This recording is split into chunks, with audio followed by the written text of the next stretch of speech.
Organza पट्टी मैंने ली है और इसकी जो चौड़ाई है वो तकरीबन 4 इंच मैंने कटिंग कर ली है। और इसको मैंने डबल टे करना है इस तरीके से। टे करने के बाद मैंने यहाँ पे बूट की सिलाई लगानी है। इस तरीके से मैं बूट की सिलाई लगा लूँगा। बूट की सिलाई लगाने के बाद फिर मैंने इसके ऊपर लेस लगानी होगी। तो चलिए जल्दी से मैं बूट की सिलाई लगा लेता हूँ।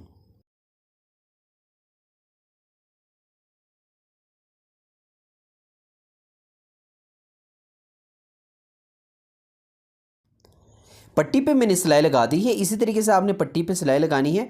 सिलाई लगाने के बाद आपने क्या करना है, इस पट्टी को नीचे इस तरीके से रखना होगा और उसके बाद फिर आपने लेस को इस तरीके से ऊपर रख के सिलाई लगानी है। तकरीबन आपने 2 सूत का एक्स्ट्रा दबाव छोड़ना है पट्टी का। उसके बाद फिर आपने इस तरीके से इस लेस को रख के सिलाई लगानी है।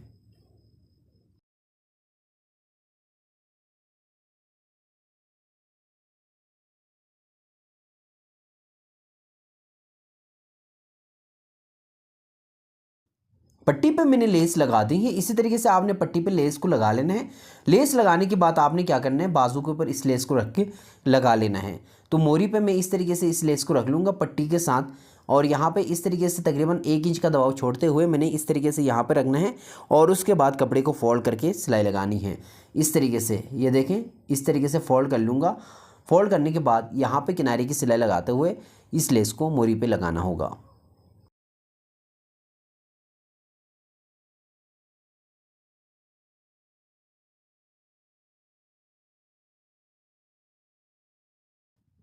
बाजू की मोरी पे मैंने लेस इस तरीके से लगा लिया है। आपने भी सेम इसी तरीके से ही आपने इस लेस को लगा लेना है। लेस लगाने के बाद आपने क्या करना है, इस लेस को नीचे की तरफ फोल्ड करना है और इसका जो दबाव है वो ऊपर की तरफ आएगा और वहाँ पे मैं सिलाई लगा लूँगा।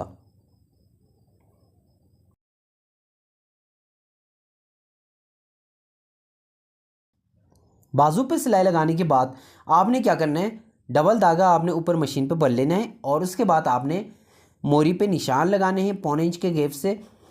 तो मैं यहाँ पे सबसे पहले मोरी पे निशान लगा लूँगा इस तरीके से लेस से नीचे 1.25 इंच पे निशान लगाने के बाद उसी निशान के ऊपर मुझे पेंटेक्स डालने होंगे।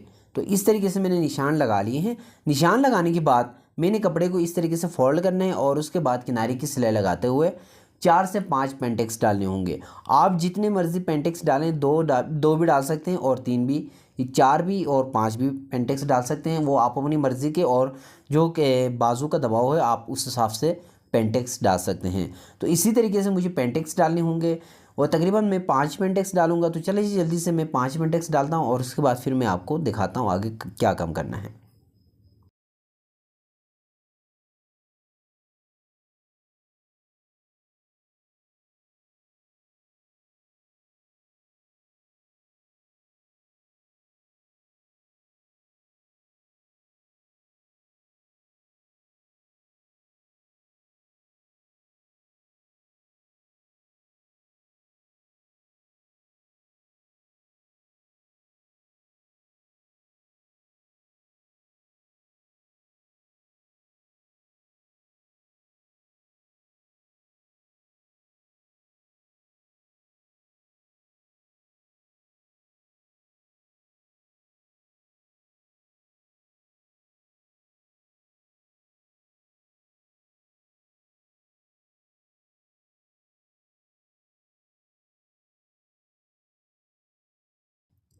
बाजू पे मैंने सारे पेंटेक्स डाल दिए हैं। इसी तरीके से आपने पेंटेक्स डालने हैं और उसके बाद आपने अच्छी तरीके से इसको इस्त्री कर लेना है।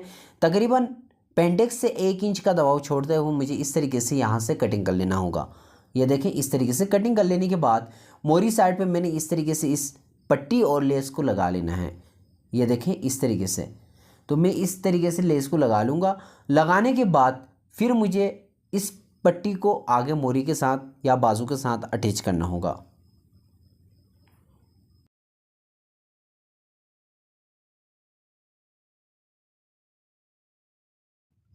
बाजू की मोरी पे मैंने इस तरीके से इस पट्टी को ज्वाइन कर लिया है।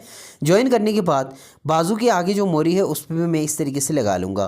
तो यहाँ पे मैं इस तरीके से इस पट्टी को रख लूँगा। रखने के बाद जो लेस के लिए मैंने सिलाई लगाई हुई है सेम उसी सिलाई के ऊपर ही मुझे सिलाई लगानी होगी और उसके बाद इस पट्टियों को आपने नीचे की तरफ रखना है ताकि इसका जो दबाव है वो ऊपर की तरफ चला जाए। तो इसी तरीके से आपने इन पट्टियों को आपने आपस में जॉइन कर लेना है। जॉइन कर लेने के बाद इसका जो फाइनली लुक है वो कुछ इस तरीके से आ रहा है। लेकिन उससे पहले मैं यहाँ पे जहाँ पे जितनी भी जोड़ मैंने लगा ली हैं उसी पे मैंने किनारे की सिलाई लगानी है। तो चलें जी जल्दी से मैं किनारे की सिलाई लगा लूँगा।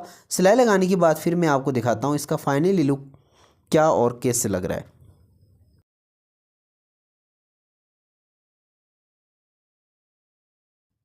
डिज़ाइन बना के मैंने तैयार कर लिया है। सेम इसी तरीके से आपने इस डिज़ाइन को बना लेना है। दोनों साइड पे मैंने पट्टी और लेस लगा ली है और बीच में मैंने पेंटेक्स भी डाल दी हैं। तो इसी तरीके से आपने इस डिज़ाइन को बना के तैयार कर लेना है। वीडियो अच्छी लगी है तो वीडियो समझ में आए तो वीडियो को लाइक कर दीजिएगा। चैनल पर अगर पहली बार आए हो तो चैनल को ज़रूर सब्सक्राइब कर दीजिएगा, साथ ही बेल आइकन को प्रेस कर दीजिएगा। मिलते हैं एक न्यू वीडियो में, तब तक के लिए अल्लाह हाफिज़।